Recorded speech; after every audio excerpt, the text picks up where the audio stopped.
Waouh, les petits angoissés. Aujourd'hui, on va accompagner un chirurgien. Quant à savoir s'il est sain d'esprit, ça, c'est à vous d'en juger. Allez, c'est parti. Nous sommes le 24 septembre 1979. Il est 7 heures du soir. Greg Allison, 43 ans, est assis dans son bureau de la clinique de San Gregorio, qui fait l'angle entre la 2e et la 36e avenue de New York. De haute stature, les cheveux grisonnants sur les tempes, les yeux bleus, Greg Allison a tout pour plaire. Et si l'on ajoute qu'il est le propriétaire richissime d'un établissement hospitalier des plus en vogue de New York, on admettra qu'il ait toutes les raisons de prendre la vie du bon côté. Pourtant, ce n'est pas le cas. Depuis quelque temps, Greg Allison est sombre, morose. Un pli amer apparaît souvent au coin de sa bouche et son regard bleu a parfois un éclat dur. D'ailleurs, il reste beaucoup plus souvent que par le passé à la clinique. Il a toujours énormément travaillé, mais à présent, il semble vouloir se tuer à la tâche. Pourquoi ? Nul parmi son personnel ne se hasarderait à lui poser la question. Une de ses infirmières entre dans son bureau. « Docteur, une urgence. Un accident de la circulation tout près d'ici, dans la 36e rue. C'est la police qui nous a amené le blessé. » Greg Allison se lève. « J'arrive. » L'infirmière considère avec un air soucieux le teint pâle et les traits tirés du docteur. « Monsieur, vous ne préférez pas que ce soit un de vos assistants qui s'en charge ?» Greg Allison la bouscule presque pour passer la porte. « Je vous dispense de vos commentaires. Suivez-moi aux urgences. » Une minute plus tard, le docteur Allison est dans la salle des urgences. Sur une table roulante est allongé un homme de 35 ans environ. Ses cheveux très bruns et son collier de barbe ressortent sur son teint livide. Des grosses gouttes de sueur coulent sur son front et ses joues. Il a les yeux clos. Il est sans connaissance. Greg Allison, en quelques gestes précis, palpe la tête et le ventre du blessé. Il se redresse et annonce d'une voix brève. « Traumatisme crânien, fracture du bassin et hémorragie interne. J'opère tout de suite, préparez la salle. » Il se tourne vers un des policiers présents. « Comment cela est arrivé ?»« À la hauteur du 204, 36e rue. Il sortait de l'immeuble. Il a traversé sans regarder et il a été renversé par un taxi. » Greg Allison reste un instant silencieux et puis il annonce à voix si basse que personne ne peut l'entendre. « M'en doutais. » Les policiers se retirent. L'infirmière s'approche pour emmener le chariot. Le docteur la repousse. « Laissez, je m'en charge. Allez, allez-vous-en. » Après un mouvement de surprise, elle obéit et Greg Allison se retrouve seul avec le blessé. Il se penche sur lui, il se met à lui parler. « Cher ami, quelle bonne idée d'avoir choisi mon établissement. Vous voulez vraiment que je vous opère ? » « Comment ?» Je n'ai pas tout à fait saisi la réponse. « Ah, vous n'avez rien dit ? Qui ne dit mot consent, paraît-il. Parfait, venez avec moi. » Greg Allison se met à pousser le chariot sur lequel repose le blessé inconscient. Tout cela n'est pas trop grave, surtout pour un chirurgien comme moi. J'en ai opéré de bien plus mal en point que vous. Mais dans votre cas, j'ai envie de me surpasser. Que diriez-vous d'un petit supplément sans augmentation de prix ? L'ablation du cœur, par exemple. C'est très facile. Un petit coup de bistouri et hop, plus de cœur. Cela fait si mal le cœur. Faites-moi confiance, le hasard vous a mis entre de bonnes mains. Bientôt, vous ne souffrirez plus. Contrairement aux apparences, le docteur Greg Allison n'est pas fou.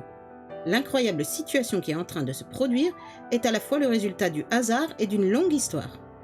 L'histoire se confond avec les 10 dernières années du docteur. En 1969, il avait 33 ans. Il était un jeune et brillant praticien en vogue et il venait juste de fonder sa clinique. Au cours d'une soirée mondaine, il a rencontré Maggie, juste âgée de 20 ans. Elle suivait des cours d'histoire de l'art, ce genre d'études pour les jeunes filles de bonne famille, qui ne veulent pas avoir l'air trop désœuvrées en attendant le futur mari. Et Maggie n'était pas de celles qui doivent attendre longtemps. Grande, brune, les yeux verts et immenses, elle attirait tous les regards. Greg a été fou d'elle tout de suite. Leur mariage, qui a eu lieu peu après, a été un des plus réussis de la bonne société new-yorkaise. Ils étaient séduisants. Il était riche, elle n'était pas sans fortune, ils s'aimaient. Que demander de plus ? Leur vie commençait comme un conte de fées.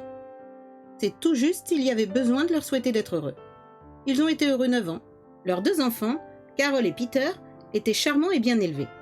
La clinique de Greg était de plus en plus cotée et, à l'aisance, a succédé l'opulence. Tout s'est pourtant détraqué rapidement.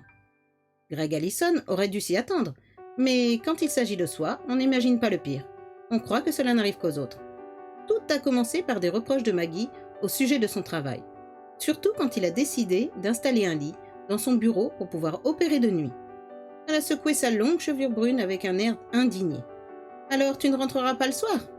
Tu me délaisses? Tu me dédaignes? Écoute, je t'assure que ce n'est pas ce que tu imagines. Je compte réellement dormir à l'hôpital. Moi je le sais bien, je ne pense pas à une autre femme. Je sais que c'est pour ton travail. Et c'est peut-être pire. Il n'y a que ton travail qui compte. Ta vraie maîtresse, c'est ton travail. » Greg a été indigné de telles paroles. « Comment peux-tu dire ça? C'est pour toi que je travaille, pour tes robes, tes bijoux. » Mais Maggie a tourné les talons. « J'aimerais mieux un peu moins de bijoux et un peu plus de présence. » C'est à la suite de cette conversation que Greg Allison a pris sa décision, et sans le savoir, a commis l'erreur de sa vie. Pour calmer sa femme, il a voulu lui faire un cadeau plus beau que tous les autres, une villa à Yannisport, la station balnéaire proche de New York, où se retrouvent les plus grandes fortunes. En même temps, il promettait à Maggie de venir avec elle tous les week-ends. Howard Kinderly, directeur d'une agence immobilière de Yannisport, lui a tout de suite fait bonne impression. Il inspirait confiance avec son visage ouvert encadré d'un collier de barbe. Et il avait l'air très compétent. Sur ce point, pas de problème. Howard Kinderly lui a trouvé une habitation de 10 pièces au bord de la mer. Seulement, le jour où il aurait dû aller la visiter avec Maggie, il n'a pas pu. Il a été retenu à la dernière minute par une opération. C'est Howard Kinderly qui a fait à Maggie les honneurs de la maison. Et les autres week-ends non plus. Il n'a pas pu venir. Toujours pour des opérations urgentes. Il y a 3 mois, Maggie lui a calmement dit, sans élever la voix, « Greg, je divorce. » N'est pas sérieux? Très sérieux, au contraire. Je suis amoureuse. Tu t'en souviens de Howard Kinderly, le directeur de l'agence immobilière de Yannisport? C'est vrai que tu l'as si peu vu. Tu es venu si peu à Yannisport. Rien n'a pu faire changer Maggie Allison de sa décision. Greg a préféré s'en aller. Depuis, il couche dans son bureau ou chez des amis. Il n'a pas voulu remettre les pieds dans le luxueux appartement qu'il habitait, tout près de la clinique, au 204, 36e rue. Il se doutait bien qu'Howard venait y retrouver Maggie, mais il préférait l'ignorer. Et voilà qu'après cette histoire, somme toute banale, le hasard vient d'entrer en scène. En sortant du 204, 36e rue, Howard Kinderly a été renversé par un taxi. Et tout naturellement, la police l'a conduit vers l'établissement hospitalier le plus proche, c'est-à-dire sa clinique. Poussant le chariot vers la table d'opération, le docteur Greg Allison regarde le visage livide, le collier de barbe noire où coule la sueur, les yeux clos, les traits pincés. Jamais il n'aurait pensé devenir un assassin. Mais le moyen de faire autrement quand le hasard vous fait un tel cadeau, c'est tellement tentant que c'en est provoquant. À la limite, il n'est même pas responsable de la suite des événements. Une forme en blouse blanche passe le couloir. Greg Allison arrête le chariot. « Ah, docteur Molsey, il faut que vous alliez tout de suite chez votre mère. Il vient d'y avoir un coup de téléphone. » Le docteur Molsey devient tout pâle. « Elle a eu une rechute? » « Je ne sais pas. Ce n'est pas moi qui ai eu la communication. En tout cas, faites vite. » Molsey désigne le blessé sur le chariot. « Mais pour l'anesthésie, je m'en charge. Ne vous inquiétez pas. » Le docteur Molsey s'en va précipitamment et Greg Allison sourit. Le docteur Molsey, dont la vieille mère cardiaque est depuis plusieurs jours entre la vie et la mort, ne le dérangera plus. Le docteur Molsey devait faire l'anesthésie de Howard Kinderly. Allison se penche sur le chariot. « C'est moi qui vais faire la piqûre, Howard. Vous êtes d'accord, n'est-ce pas ?» Et il franchit les portes vitrées de la salle d'opération. 19h30. On sonne à la porte d'un appartement du 28e étage au 204, 36e rue. Une femme brune, magnifique, ouvre la porte. Devant elle, une petite bonne femme tout à fait insignifiante. « Pardonnez-moi de vous déranger, madame. Je suis votre voisine. Il s'agit du monsieur que j'ai vu avec vous. Un jeune homme brun avec un collier de barbe. »« Oui, et alors ?»« Eh bien, je venais d'arriver en bas quand j'ai vu un attroupement. Il a été renversé par un taxi. » Maggie Allison est devenue toute blanche. « C'est grave ?»« Je ne sais pas, mais les policiers l'ont tout de suite emmené à la clinique. » De blanche, Maggie devient livide. « Quelle clinique ? Elle devait être tout près. Ils n'ont même pas pris leur voiture. Ils l'ont emmenée en brancard. » Maggie Allison bouscule sa voisine et se rue dans l'ascenseur. « Mais mon Dieu, il va le tuer ! Il y a combien de temps qu'a eu lieu l'accident ? Un quart d'heure, peut-être une demi-heure ? Mais je ne comprends pas. Qui va le tuer ?» La voisine n'a pas le temps d'en dire plus. L'ascenseur est là. Maggie s'y engouffre et les portes se referment sur elle. Au même moment, dans la salle d'opération, Greg Allison vient de faire lui-même la piqûre qui aurait dû être pratiquée par l'anesthésiste.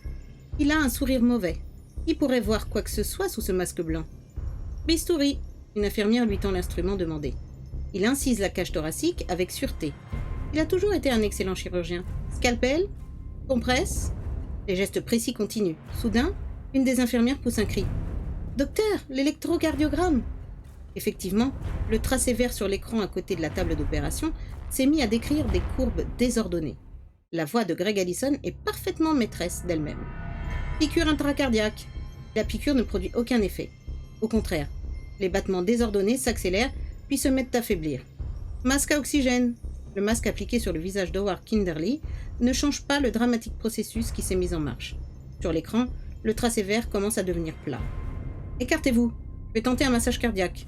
Sur la table d'opération, le docteur Allison pratique les gestes de réanimation. Mais il n'y a plus d'espoir. Les bip-bip ont cessé. L'électrocardiogramme n'émet plus qu'une ligne toute droite et un sifflement continu. Greg Allison baisse les bras, tandis qu'il jette un drap sur le cadavre. C'est fini. C'est alors que la porte s'ouvre. Maggie Allison arrive en trombe, hors d'elle, et s'arrête pétrifiée. Une infirmière entre juste derrière elle et s'adresse au docteur. « J'ai voulu l'empêcher de passer, mais il n'y a eu rien à faire. » Maggie Allison regarde encore un instant le drap qui recouvre la table d'opération et pousse un cri. « Assassin !» Greg tente de s'approcher d'elle, mais les hurlements redoublent. Il y avait des policiers qui passaient par là, amenant un autre blessé. Devant eux, le docteur Allison s'est défendu avec hauteur et énergie. Mais l'arrivée du docteur Molsey, l'anesthésiste, a tout changé. « Je reviens de chez ma mère, elle n'a rien, et personne ne m'a appelé. Pourquoi avez-vous voulu m'éloigner? Expliquez-vous, docteur. » Alors Greg Allison s'est effondré, et il a fait des aveux complets. Il a été arrêté, mais n'a pas été jugé. Il s'est ouvert les veines en prison. De 2 coups de rasoir nets, impeccables. Le docteur Allison avait toujours été un remarquable chirurgien. Alors, mes petits angoissés, que pensez-vous de cette histoire? J'espère que vous n'avez pas une opération de programmée dans les prochains jours. Que pensez-vous de ce chirurgien? Était-il fou? Ou tout simplement fou de sa femme? À chacun de se faire sa propre opinion. Allez, à bientôt, mes petits angoissés.